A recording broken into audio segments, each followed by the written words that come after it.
নমস্কার বন্ধুরা, কেমন আছেন সবাই? গল্প হলেও সত্যি চ্যানেলের আরও একটি নতুন গল্পে আপনাদের সকলকে স্বাগত জানাই। আমাদের গল্প যদি ভালো লাগে তাহলে অবশ্যই আমাদের চ্যানেলটিকে সাবস্ক্রাইব করবেন, এই আশা রাখবো, এবং পরবর্তী ভিডিওটি পাওয়ার জন্য অবশ্যই বেল আইকনটিকে প্রেস করে রাখবেন। আমাদের গল্প পোস্ট করার সময় প্রতিদিন ঠিক সকাল 9টা থেকে 9টা 30। আজকের গল্প পাঁশকুড়া নিয়ে। পাঁশকুড়ার নামকরণ নিয়ে ইতিহাস গবেষকদের মধ্যে নানা রকম মতামত রয়েছে। বেশ রহস্যময় সেই অজানা ইতিহাসগুলি। ইতিহাস ঘাঁটলে জানা যাবে পাঁশকুড়ার নাম এসেছে পশংগড়া থেকে, কারণ অতীতে জলসেচের সুবিধার্থে মেদিনীপুর ক্যানেলের এই এলাকায় লক গেট বা পশং তৈরি করা হয়েছিল। লক গেট সংলগ্ন স্থানকে বলা হতো পশংগড়া। বিবর্তনের সঙ্গে পরবর্তীকালে তা পাঁশকুড়া হয়ে গেছে। এ আবার একটি ভিন্ন মত রয়েছে। কোন ইতিহাসবিদের মতে পাঁশকুড়া নামটি এসেছে পঞ্চকুড়া শব্দ থেকে। কাশীজোড়ার রাজা একবার কোলাঘাটের কানাইচকের কবি নিত্যানন্দ চক্রবর্তীকে দীক্ষার সময় কিছু জমি দান করেছিলেন। শীতলামঙ্গলে তার প্রমাণ পাওয়া যায়। পঞ্চকুড়া জমি দিল কর্জা ব্রহ্মোত্তর। এই পঞ্চ শব্দের অর্থ 5 আর কুড়া শব্দের অর্থ জমির পরিমাণ।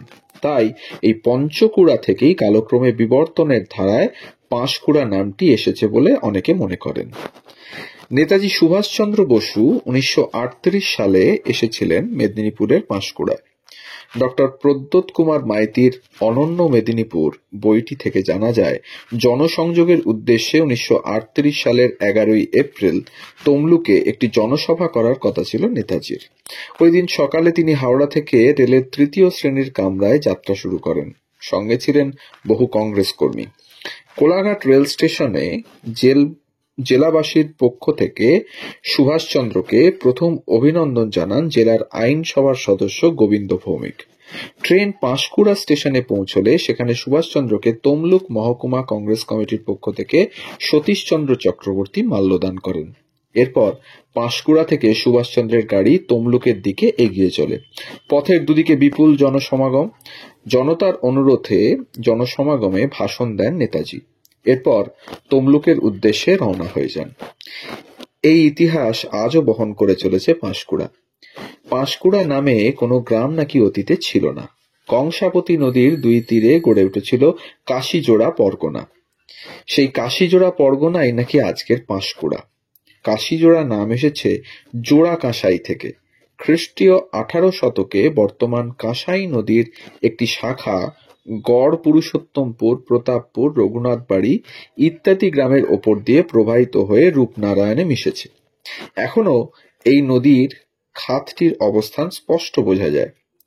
এই নদী খাতটি ওল্ড বেড অফ কাঁসাই বলা হয়। এই নদীটি কপিসা নদী বা গাঙ্গুড়া নদী নামে পরিচিত ছিল।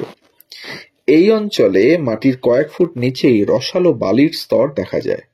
জোড়া কাঁসাই বিবর্তনের ধারায় হয়ে গিয়েছে কাঁসাই জোড়া, তার থেকে কাশী জোড়া এবং তারপর কাশী জোড়া। বর্তমান পাঁশকুড়ার সুন্দরনগর, চাঁচিয়াড়া, রঘুনাথবাড়ি, আটবেড়িয়া প্রভৃতি গ্রামগুলি কাশীজোড়ার সঙ্গে যুক্ত ছিল না। এই অঞ্চলগুলি যুক্ত ছিল তৎকালীন তাম্রলিপ্তের সঙ্গে। মধ্যযুগে কাশীজোড়া রাজবংশের গড় ও প্রাসাদ ছিল হরশঙ্করগড়ে। এরপর মোগল আমলে টোডরমলের কর পরিকল্পনায় কাশীজোড়া ওড়িশার সরকার জলেশ্বরের অন্তর্গত ছিল। আকবরের আমলে কাশীজোড়া রাজবংশের প্রতিষ্ঠা করেন গঙ্গানারায়ণ রায়। তিনি 1573 সালে চাঁপাডালিতে গড় বাড়ি নির্মাণ করেন। মুঘল আমলের শেষ দিকে বাংলার নবাব মীর কাসিমের হাত থেকে 1760 সালে অবিভক্ত মেদিনীপুরের শাসনভার চলে যায় ইস্ট ইন্ডিয়া কোম্পানির হাতে। ইতিহাস কথা বলে, হ্যাঁ বলে। কংসাবতীর দ্বারে আমরা ঠাঁই বসে আছি, নিবিড় সহাবস্থান আমাদের। ইতিহাসের খুব কাছে চলে এলে সবকিছু কেমন শান্ত মনে হয়। কাশীজোড়া কিংবা পশংগড়া থেকে হাওয়া আসছে ভীষণ, দেওয়ালে ধাক্কা খাচ্ছে, যে হাওয়া দেখার নয়, উপলব্ধির।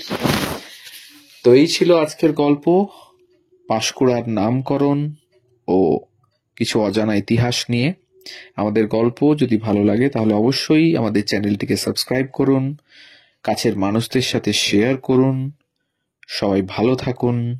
ধন্যবাদ।